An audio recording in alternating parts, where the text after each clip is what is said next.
Welcome to Penrose Learning, where we make understanding easy. You start by confirming your carrier can issue an ESIM and that you have a donor device or QR code. This matters because non-ESIM phones need a bridge. First, open the carrier app or email to get the QR/activation code and make sure Wi-Fi is stable. Next, install the third-party tethering or virtual SIM tool on both phones.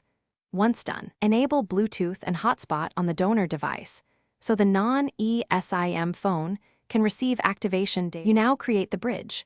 Launch the tethering/virtual SIM app on the donor device and start a secure hotspot or Bluetooth pairing. This transmits the QR or activation payload.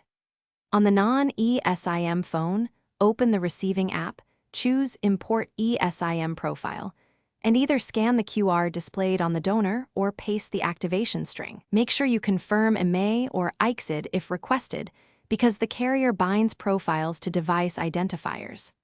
Once accepted, wait for profile download. You finish by completing activation inside the carrier or virtual SIM app.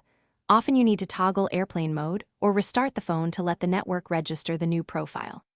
After restart, test a call, SMS, and mobile data to confirm full service, and then set your preferred line for calls and data. If something goes wrong, retry the import with a new QR or activation code, check APN settings, and make sure IMEI/EICSID matched. If needed, contact carrier support for re-provisioning.